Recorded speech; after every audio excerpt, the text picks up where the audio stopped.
So you may be wondering, have we managed to hire all those people that we voted to hire?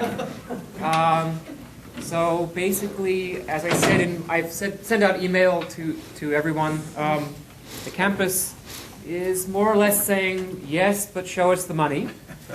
And so this ends up being really a joint effort.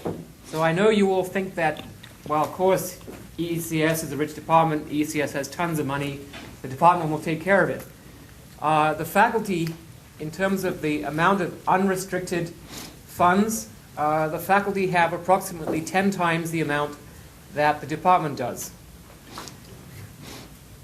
So that means that the faculty will have to step forward. Some of you have already done so. Thank you very much. But we need a much greater level of participation. Otherwise, the campus will simply tell us, no, we're not going to let you make these hires. Because the campus is not going to contribute to the total startup cost, which will be around 2.5 million in all. So please, I know some of you have already made commitments for those funds. They're designated for PhD students and so on. But if you can, step forward, and we can proceed with what we voted to do last week. Is the 2.5 million for all 5 people that you're hiring? For all the ones that we're hiring, yes. We're not hiring 5, don't worry. Okay, so with that, I'd like to invite my colleague, Dr. Zadeh, to tell us some of his views of our history. Well, thank you very much. The title is slightly different from what I intended. The title should be How EECS Was Born. And what that title stresses is that EECS has not been in existence for a very long time. EECS was born in 1967. And I am reasonably sure that if I asked you, sort of at random, when was EECS born, very few people would be able to answer the question correctly.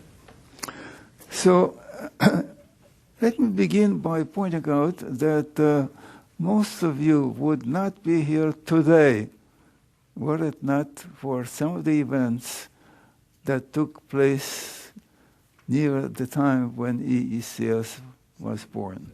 I'm looking around and I see some people, yes, they were there at that time, but most of you were not. Now, my account will be sort of personal account, and I will focus on some of the things that took place behind the curtain, and they are not or cannot be found in memoranda that are in EECS archives. So I came to Berkeley in 1959. The man who brought me here was John Winery. Unfortunately, he passed away last year. And my field was systems analysis. At that time, I was at Columbia University. So I came to Berkeley at the time when Berkeley was growing in terms of reputation and in terms of kind of research was being done. It was during that period. And I think that a very critical role during that period was played by some of the people who came from Bell Labs, specifically Ernie Koo, Charlie Desor, and Don Peterson. So when I came to Berkeley, it was quite different from what it is today. And just one piece of information that sort of will give you a little bit feeling what the situation was at that time has to do with proposals. At that time, you submitted a 1 or 2 page proposal to the National Science Foundation asking for $20,000, which translated to today's dollars would be much more. With probability 0.95, you got $20,000. That was the situation at that time. Well, anyway, so I came here. I have always been an activist. The chair was Bob Saunders. He was somewhat conservative person, but a person for whom I had a great deal of respect. And so I made many, many suggestions to him. Some he accepted and some he did not. So my main aim at that point was to contribute to the extent that I could to the development of a program in systems analysis here at UC Berkeley.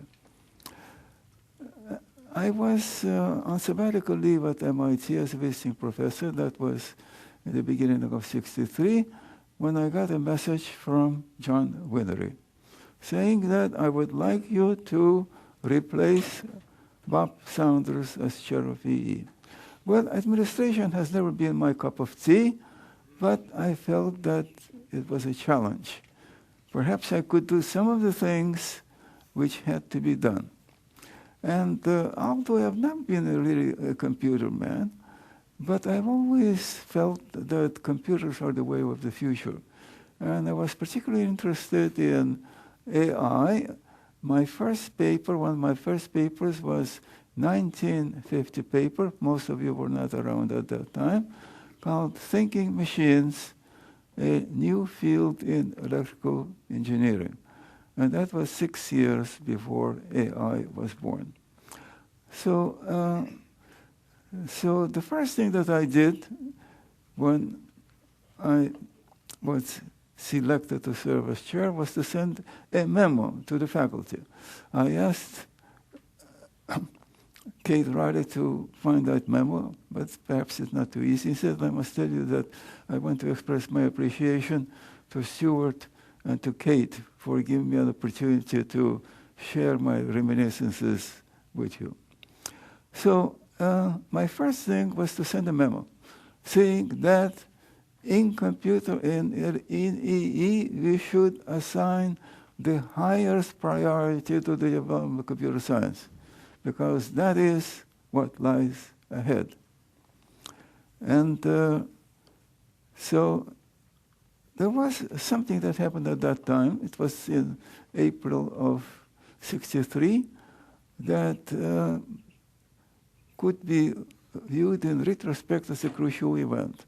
I was in Corey Hall waiting for the elevator, and somebody else was waiting next to me.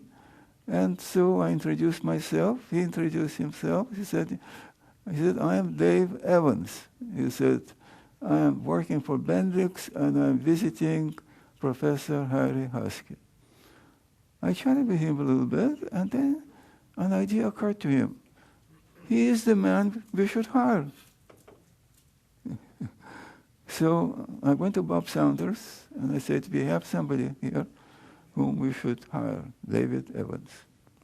I will return to it later on, but that was a crucial event, this chance meeting, waiting for an elevator. So, so anyway, so even before I became chairman, I was very concerned with the question of what could be done to strengthen computer science within electrical engineering. Now, my appointment as chair coincided with the appointment of Abe Taub, who was at the University of Illinois, as director of the Computer Center. Abe Taub was a mathematician. He was a member of the math department. And to be director of the Computer Center was not really an interesting enough job for him. So he had an ambition. And his ambition was to establish a computer science and engineering department in letters and science and centralize all activities in that field, in those fields, in that department. That was his ambition. So his ambition set the stage for a clash of ambitions. But it was like David and Goliath. LNS, 18,000 students. Engineering, 3,000 students. Math department, top-ranking department in the world, and here we are in the EE. Okay, but nothing out of the ordinary. So that initiated a clash. And some of you here at this table were here at that time. So the clash, initially at least, was not really very serious, but it grew. It grew. And essentially, when I was selected to serve as chair, then I asked Ernie Koo to serve as vice chairman. And Ernie Koo played a major role in the events that took place at that time. So I find myself in a situation where there was no unanimity of feeling within the department as to whether or not we should assign a high priority to computer science. And some of the people within the department at that time argued that we cannot develop computer science in EE. And they had a reason. They had a reason. Our curriculum was riddled with required courses. Every student in engineering had to take a course in drafting. Every student in engineering had to take a course in surveying. Regina Knox said probably she had some similar experiences. Every student had to take electromagnetic theory. That was an internal requirement. But how can you have a program in computer science when you tell somebody that you have to take a course in drafting or surveying? So George Maslock, who was in at that time, was very supportive. So with his help, we managed to get rid of those required courses. And that created the system that we have today to some extent. Program in computer science, program in sort of applied physics, and program in electronics and so forth. So that program made it possible for students to study computer science unburdened by all of the required courses in fields they're not interested in. Among students at that time, Ken Thompson, Unix, there was Butler Lamson, Peter Deutsch, Chuck Tucker, who got no Turing Prize recently. So there was this feeling. And I want to read you a memo that I got at that time from a senior member of the department.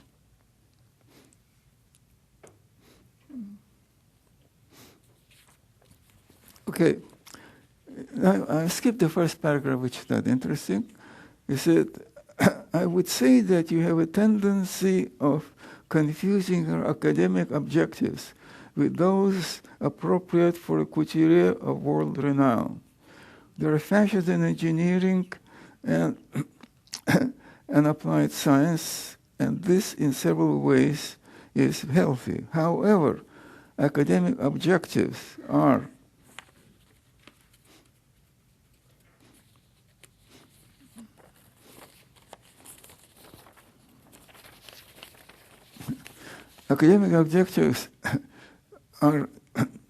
are abused when they can be described as interest only in that which is of the highest fashion today, or even better, will be in fashion tomorrow.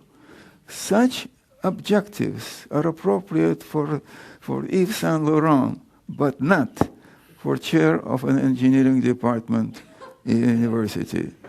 It is after many hours of reflection that I have reached the conclusion that I would be derelict in my duties if I did not oppose the appointment of a computer science candidate to any of the assistant professor positions that we have. And I wanted to underscore the last sentence. I would be derelict in my duties if I did not oppose the appointment of somebody in computer science. That was the situation. But I must say that at that time, chairs had much more authority than they do today. I'm looking at Stewart. So understatement to it. Yes. Consultation was an unknown concept. Nobody consulted. What's consultation? Nobody knows. But anyway, so I could do quite a bit. And to go back to something else. So I was intent on pushing computer science. Peter Deutsch, 15-year-old freshman, he was a virtuoso.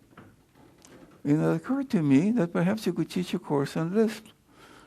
So I told other people, you know what, we should ask him to teach a course on Lisp. They said, you must be out of your mind. He's a 15-year-old freshman.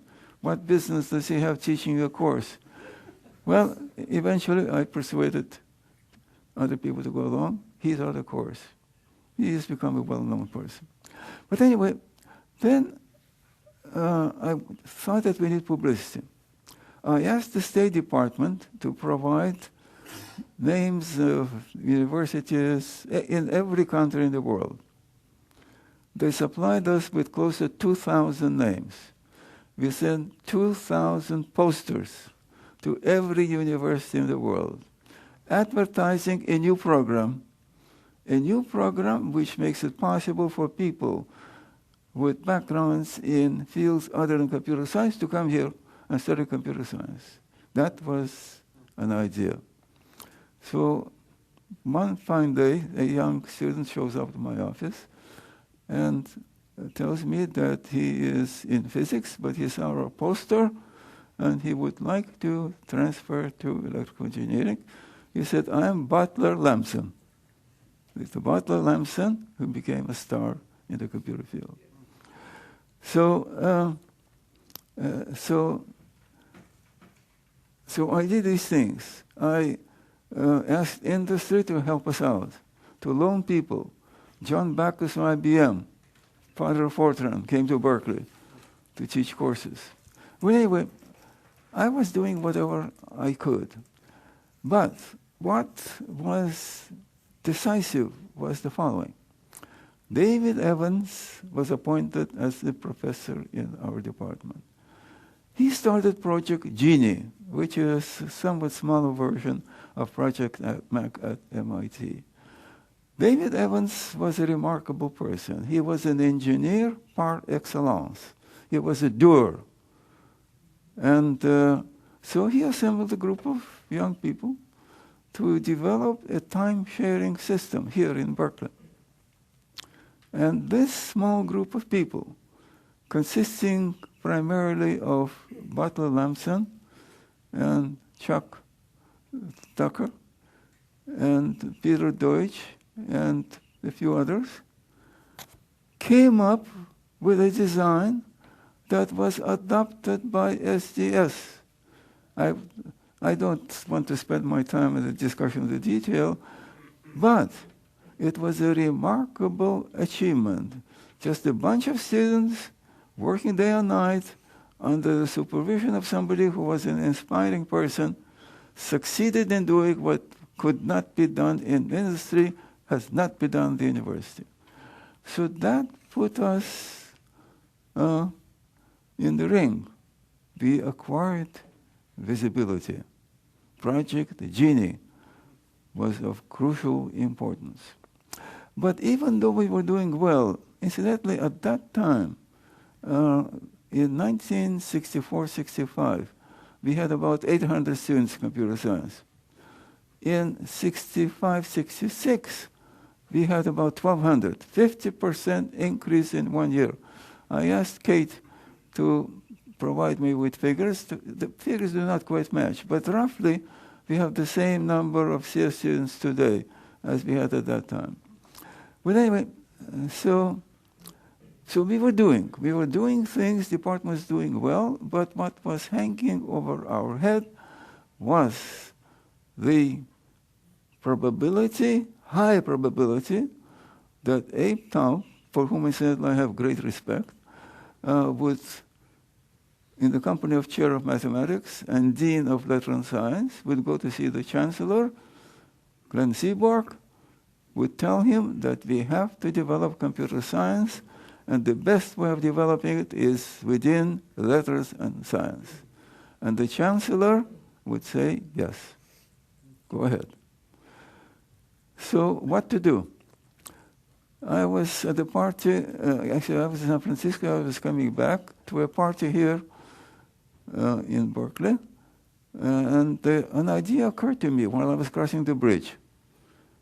Ask that the name of the department be changed to EECS, because so doing would put a halt, because they cannot do something, unless they consider this request. There was a great deal of opposition with the department. And I was an object of great deal of abuse and this and that, and many people hated my guts because I would take away resources from some of the fields and put them in computer science. So this idea occurred to me. I went to this party, and there were some senior people in that party, and I told them, let's do this. They said, good idea. George Maslock, supportive. But within the department, there was a great deal of opposition. But to make the story short, eventually a request was submitted, 1965. They asked me to submit 150 copies of the request, because it was to go to so many various committees, Berkeley, this, that, so forth. So we submitted the request. And more or less at that time, Peter Elias, who was chair of EE at MIT, was visiting, and I told him, we want to do that. He said, that is a mistake. It's a serious mistake. Several years later, MIT changed its name. But anyway, so we submitted this request, and that request, of course, set in motion all kinds of things.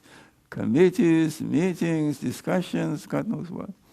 And so to make the story short, eventually in 1960, oh yes, there is something else that I want to tell you, I forgot. And so this Project Genie, going back to Project Genie. So Project Genie was doing very well, acquired visibility. And it was quite remarkable when there were meetings involving some of the young people whom I mentioned and some people in the industry. It was unbelievable to see these young people, impressing people from IBM and AT&T, all kinds of places. So anyway, but what happened one fine day was that a bunch of people from the University of Utah showed up. Dave Evans was a Morton. And after he left, he told me, what? He asked me to go back to Utah. He said, I would like to stay here, but I can't. So, crisis. What did we do? Project Genie, multi-million-dollar project. He said, I want to tell you one thing. Dave Evans could go to DARPA, director Lickler at that time, but the person who was super, Bob Taylor, and tell him, I need $1 or $2 million. Go ahead. No questions asked. That was the situation. He was held in such great respect. Another person who was very influential was Larry Roberts. He was pushing DARPA. Dave Evans was opposed to it. That's it. But turned out to be wrong. But anyway, so David, leaving. Who is going to replace him? Now, among the students who were working on the project, and in fact the person who directed was Mel Pertle. Mel Pertle was a very strange person, a computer genius. He came to Berkeley from Santa Monica City College with poor grades. He came with poor grades, and he was the man who developed the basic ideas, which went into the SDS 940, you see. So it occurred to me that the thing to do is to ask Merle Pertle to take over, at least in formula. So I pressed Dave Evans and said, please, he was working with his PhD degree. Hurry it up, hurry it up. So Mel Pertle got his PhD degree. What to do? At that time, he became quite well known, you see. We have to keep him here. An idea that occurred to me was this. recommend that he be appointed as associate professor. Unheard of. Somebody, fresh PhD, no papers, no publications, no students, no nothing, be appointed as associate professor. The faculty was in revolt for understandable reasons. But eventually I succeeded in persuading people to go along. Many went along because I thought that nobody would accept that, you see. So we submitted a request. I got a message from Maslach later saying the budget committee turned down the request, which most people expected. So I told him, you know what, that's a disaster. That would be a disaster. Let's see the chancellor. Maslach and I went to see the chancellor. We talked to the chancellor. The chancellor overruled the budget committee. Very rare event. He overruled the budget committee. Mayor Peltel was appointed as associate professor. And so everything fine, but then he became so well known that he began to get offers. And in particular, he got an offer to set up a startup, Berkeley Computer Corporation. Wells Fargo, among others, gave him millions of dollars. They set up their corporation, but he was a poor businessman. Not Mike Harrison looks at it. It didn't take a long time. The company went bankrupt. I think they built one prototype. The company went bankrupt. And then he joined NASA, then he passed away, unfortunately, but I don't know. But anyway. What I was trying to tell you don't interrupt before the moment. No, just 1 second. Sure. Do you remember that the people in the chancellor's office, the university office, was so enthusiastic with Mel that they put $1 million of their own money into it. That's right. They lost that. Yeah, that's a very important point. The university invested in that company. University invested in that company. Tells you something. Yes, very good point. Thank you, Mike. Yes, anyway. So that was happening. But anyway, then in 1967, we finally, it'll take me a couple of minutes, we finally got a word from the university. Some committee then decided that the thing to do was a compromise. The name of the department will be changed, and a computer science department will be established in LNS. That was 1967, and Marty Graham at one time was chair, and Beresford Parlett, I guess he is not here. And but anyway, so that created a difficult period. You see, my term came to an end in '68, created difficult period where now we had a department. But incidentally, one thing which did not happen that everybody expected was that Abe Tau was not asked to serve as chair. And that was a great blow to him, because he was the person who was pushing it. He is not asked to serve as chair. That broke him. But anyway, so the department was set up, excellent people, wonderful people. My admired friend, Dick Karp, joined the department. And some of the people here, of course, joined the department. We were in the department, joined the department. So the department was doing quite well and had some brilliant people, Steve Cook and Early and others. But for some reason, things did not work out. And it's very difficult when you have just 7, 8, 9, 10 people compared to 60 or 70 or 80 in EECS, to do something. Well, anyway, to make the story short, a committee, correct me, Mike, because his memory might be better than mine. There was an advisory committee to the department. They met, and in 1972, I guess it was, that's my assumption, to great dismay of the computer science people, the committee recommended the department be disestablished, And so that's what happened. The company, it was disestablished and merged with EECS, a computer science division was formed in EECS, so those people joined the department. So I will not continue beyond that. That's a different period. But I just wanted to stress one thing, that in my view, looking at it in retrospect, perhaps the most crucial event was the appointment of David Evans, because it was the Project Genie that eventually led to other things, Berkeley Unix with Ken Thompson, and what happened after that. I'm looking at my distinguished colleagues here.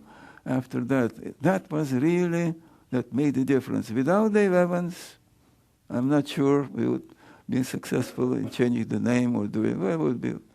So sometimes then chance events have a major impact on everything. If I take just 1 minute, I'll give an example of that, drawn not from science, universities, but politics.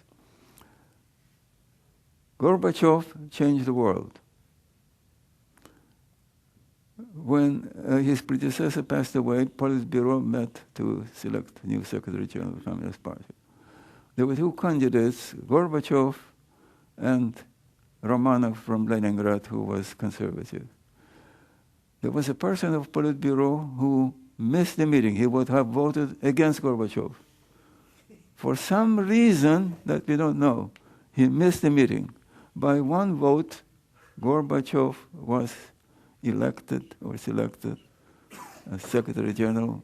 He changed the world. Some people will say for the better, some people will say for the worse.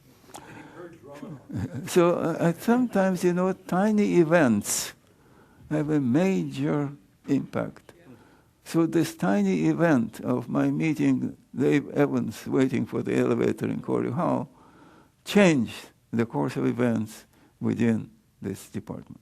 I must also tell you that I have been here a long time, not as long as some of my colleagues, but what I see today and what greatly impresses me is that this department has succeeded in hiring brilliant young people, brilliant, truly brilliant young people, who I think that make the department, without all of these surveys and rankings and so forth, really probably the best computer science EECS department in the world. So I wanted to pay tribute, not only to the people who have been here for a long time, but especially for people who have joined the department in recent years. Now, when I was chair of the department, I had a sign over my head. I still have it over there, my door, saying, "To survive in this place, you must kill yourself." Thank you very much.